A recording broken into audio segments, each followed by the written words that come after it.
लेकर आज जो मुद्दा उठा रही है या जो सड़क पे दिख रहा है, सरकार करे महिलाओं का उचित सम्मान तो हेमंत सरकार ने ही दिया है।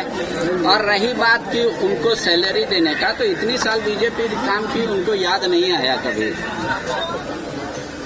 हमने कहा कि इतना साल काम नहीं किया, ये तो कोई उत्तर नहीं हुआ इसका। सरकार को या सीधा कहना चाहिए कि हम देंगे या नहीं देंगे, ये बात करनी चाहिए इनको।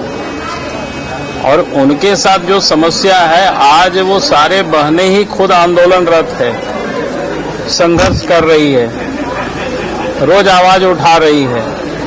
ये बीजेपी बीच में कहां से आई? हम तो जनता की आवाज को ही उठाते हैं कि जनता के बीच में कहीं कोई तकलीफें होती है, दिक्कतें होती है, अगर हमारे पास कोई लाते हैं लोग, तो उसी आवाज को हम लोग सदन में भी उठाते हैं, सदन से बाहर भी हम लोग उस आवाज को उठाते हैं। इसलिए इसका सरकार का कोई उत्तर नहीं है कि सरकार ने पहले नहीं किया। अरे पहले नहीं किया तो आज आपको अवसर मिला, 6 वर्षों से आप सत्ता में है। आप जब सत्ता में आ रहे थे चुनाव के समय, तो आपने लंबी लंबी घोषणाएं की थी। कई क्या कहते हैं, संविदा के आधार पर या पारा शिक्षक से लेकर के सबको अस्थायी करने का आपने बात किया था। तो आज आपको अवसर मिला 6 साल से, तो आपको इस सब काम को तो करना चाहिए था, लेकिन आप कर नहीं रहे हैं। तो फिर आप अपने विफलता को आप फिर से अपोजिशन के ऊपर आप ढाल दे रहे हैं, तो इससे आप बचेंगे नहीं और इससे आपको कोई छोड़ेगा भी नहीं। सरकार से लेके बंगाल घोषणा हो गई है, सर घोषणा हो गया, बीजेपी कहाँ स्टैंड कर रही है, क्या लग रहा है? देखिए, मैं कहूंगा कि आप इस बार देखेंगे कि बंगाल में रिजल्ट बढ़िया होगी और बंगाल में भारतीय जनता पार्टी के नेतृत्व में इस बार सरकार बनेगी। असम फिर से सरकार वहां रिपीट होगी और शेष राज्यों में भी भारतीय जनता पार्टी और गठबंधन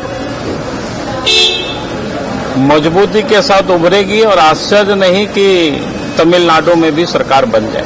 आप लोग जाएंगे सर प्रचार के लिए? लेकिन असम में जो टी-ट्राइब्स का मुद्दा है, वो तो आप लोगों से छीनता हुआ जा रहा है। हेमंत सोरेन वहाँ लगातार टी-ट्राइब्स के बीच में जा रहे हैं और ये कह रहे हैं कि आदिवासियों की जो अस्मिता है, इसकी लड़ाई लड़नी है। अरे लड़े, उनको कौन रोक रहा है भाई? मैं कह रहा हूँ, आज जिनके साथ यहाँ सत्ता में बैठे हुए 10 साल पहले तो उन्हीं लोगों की सरकार थी, लगातार उन कांग्रेस पार्टी की सरकार रही है वहां पर। तब उन्होंने टी-ट्राइब को कोई याद नहीं किया। आज अगर मैं आपको एक घटना सुनाऊं, आप सबको ध्यान में होगा कि जब असम में वहां के ट्राइबल लोग आंदोलन कर रहे थे, उस समय कांग्रेस की सरकार थी। महिलाओं को, जो ट्राइब्स महिला है, उरांव महिला, अभी नाम याद नहीं हो रहा है, अभी आप पूछ दिए तो, नंगे करके दौड़ा दौड़ा करके पीटा गया। और उस समय भी जेएमएम की कांग्रेस पार्टी के साथ गठबंधन था। आप सबको ध्यान में होगा शिबू सोरेन ने उस पर क्या बोला था। जो दिसोम गुरु शिबू सोरेन जी आज नहीं है धरती पर, उन्होंने ऐसी बातें कहा था कि इस प्रकार की घटनाएं होते रहती है। उन्हीं के पुत्र आज टी-ट्राइब को लेकर के बड़ी दर्द है। अच्छी बात है, वो जाए वहां लड़े और उनकी समस्या का समाधान करे, उसमें क्या दिक्कत है?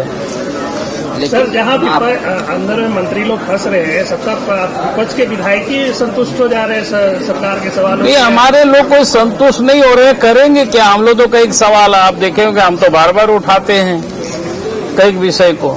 लोग जानते हैं कि भाई कुछ करेंगे नहीं, कर नहीं रहे हैं, तो क्या करेंगे? वास्तविकता तो यही है। सर, आप लोग जाएंगे प्रचार के लिए? सर, केंद्र बिंदु से अगर बुलावा आता है? हमारे झारखंड से कई एक नेता जा चुके हैं, महीनों से वहां काम कर रहे हैं, और जहां जिसकी जरूरतें होती है, जहां जिसको बुलाया जाता है, वहां जाते हैं सारे लोग। हम भी एक दिन गए थे, पुरुलिया के एक विधानसभा क्षेत्र में यात्रा का समापन था, तो उसमें हम गए हुए थे। तो जब जहां जरूरत पड़ेगी, जैसा उस समय हम लोग विचार करते हैं, पार्टी विचार करते हैं, जो वहां काम में लोग लगे हुए हैं वो लोग तय करते हैं किसको कहां जाना है, कब जाना है, नहीं जाना है किसको।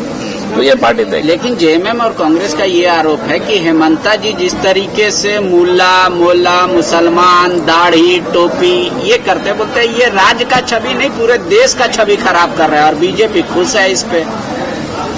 नहीं, कौन सी बात पर वो क्या बोले होंगे भाई? मौला मौलवी हर कोई बोलता है, वो लोग भी बोलते हैं, कोई नई बात तो है नहीं उसमें से। नहीं, वो डिस्क्रिमिनेशन करते हैं। अरे डिस्क्रिमिनेशन किस पर्पस में, किस संदर्भ में बोले होंगे, वो संदर्भ पर निर्भर करता है। अगर वो संदर्भ आप हमें बताते पूरा डिटेल, तब तो मैं उस पर कुछ बोल सकूंगा, क्योंकि होता है विषय तो संदर्भ पर वो बोला जाता है, और संदर्भ अगर मेरे सामने नहीं है तो उस पर हम कोई भी नहीं बोल सकते। जैसे उन्होंने एक कानून बना दिया कि हिंदू का जमीन मुसलमान नहीं खरीद पाएगा। दूसरा उन्होंने ये कर दिया कि भाई इतने जो मदरसा चल रहे हैं उसको बंद करा दिया, कितने पे बुलडोजर चला दिया। तो इस तरीके के कई ऐसे काम है। बोले धार्मिक आजादी को भी हेमंता बिस्व शर्मा कुचल देना चाह रहे हैं। नहीं, मैं कहूंगा कि आज तो पढ़ाई हमें 21वीं सदी के दुनिया में टेक्नोलॉजी का युग है। बच्चों को हमें तकनीकी शिक्षा देनी चाहिए, ज्ञान विज्ञान उनको हमें पढ़ानी चाहिए, और बाकी की पढ़ाई लिखाई तो घर द्वार में लोग करते ही हैं उसमें से। तो इसीलिए जो बच्चों को जहां हम 15वीं 16वीं शताब्दी की ओर लोगों को ले जा रहे हैं, तो अगर हेमंत बिस्व शर्मा जी कह रहे हैं कि भैया आप इनको बच्चों को पीछे मत ले जाओ, आगे ले जाना, उनको उचित शिक्षा मिले ताकि वो तरक्की कर सके, दुनिया में विकास के रास्ते में आगे बढ़ सके, तो मैं नहीं समझता हूं कि उन्होंने कोई गलत कर रहा है इसमें से।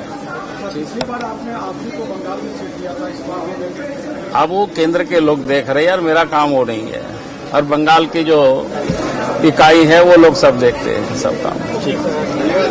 ठीक है। घर रहने का मकान भर नहीं, ये खुशियों की तिजोरी है। दरवाजे पर दस्तक देता पड़ोस, खिड़कियों से उमड़ आता आसमां, तारों में उलझी ऐसी ना जाने कितनी दास्तां।